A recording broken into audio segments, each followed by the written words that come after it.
Halo teman-teman semuanya, Om Swastiastu. Assalamualaikum warahmatullahi wabarakatuh. Shalom, namo buddhaya, salam kebajikan, dan salam harmoni. Perkenalkan, nama saya Iputu Gagak Arsikma Prayogo dengan NIM 25111011036. Jadi pada kesempatan kali ini saya akan membuat video terkait dengan filsafat pendidikan menurut Ki Hajar Dewantara. Nah, video ini saya buat juga untuk memenuhi nilai tugas saya dalam mata kuliah Filosofi Pendidikan Indonesia yang diampu oleh dosen saya atas nama Profesor Dr. Nyoman Dantes dengan Bapak Oyaneka Paramarta SPD MPD. Selamat menyaksikan. Oke teman-teman semuanya, pada video kali ini saya akan membahas tentang hakikat pendidikan menurut Ki Hajar Dewantara, 3 semboyan pendidikan, serta makna guru bimbingan dan konseling sebagai pamong dan relevansinya dalam pendidikan modern saat ini. Oke, kita mulai dari hakikat pendidikan menurut Ki Hajar Dewantara. Nah, Ki Hajar Dewantara di sini memandang pendidikan sebagai proses menuntun segala kekuatan kodrat yang dimiliki oleh anak, baik kodrat alam maupun kodrat zaman. Tujuan pendidikan menurut beliau adalah agar anak sebagai manusia dan sebagai anggota masyarakat dapat mencapai keselamatan dan kebahagiaan setinggi-tingginya. Artinya, pendidikan bukanlah proses memaksa anak untuk belajar, melainkan proses pendampingan agar anak tumbuh sesuai dengan potensi dan kodratnya. Dalam pandangan ini, anak diposisikan sebagai subjek pendidikan, bukan objek. Anak diyakini memiliki kemampuan untuk berkembang secara alami apabila didampingi dengan tepat, penuh kasih sayang, dan berlandaskan atas nilai-nilai kemanusiaan. Pemikiran Ki Hajar Dewantara ini selaras dengan filosofi pendidikan Indonesia yang berakar pada nilai-nilai Pancasila dan diwujudkan dalam kebijakan Merdeka Belajar yang menekankan tentang kebebasan, kemandirian, dan penghargaan terhadap keunikan peserta didik. Pendidikan dipahami sebagai proses humanisasi untuk membentuk individu yang utuh, tidak hanya cerdas secara intelektual, tetapi juga matang secara moral, sosial, dan emosional. Konsep ini diperkuat melalui sistem Among, di mana guru di sini berperan sebagai pamong.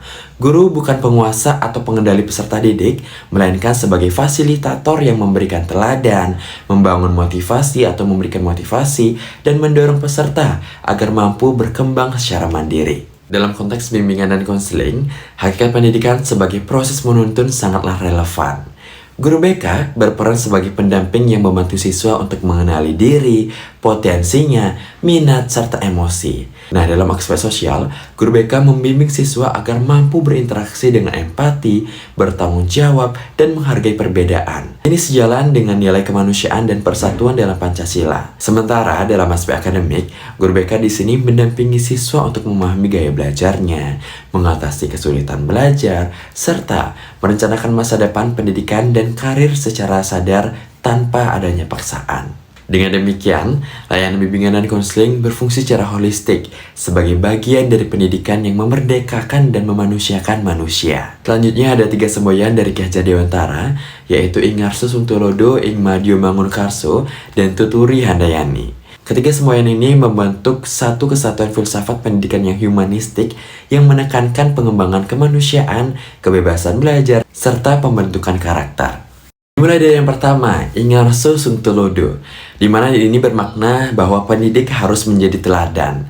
Dalam layanan bimbingan dan konseling, guru BK diwujudkan sebagai panutan moral melalui sikap empatik, jujur, adil, dan menghargai martabat siswa sehingga terciptanya rasa aman dan kepercayaan. Yang kedua, Ingmadio Mangunkarso, berarti pendidik di sini harus bisa hadir di tengah peserta didiknya untuk membangun motivasi serta kesadaran dalam dirinya. Guru BK di sini melaksanakannya dengan mendengarkan, menggali pengalaman siswa, dan memfasilitasi refleksi tanpa memaksakan kehendak.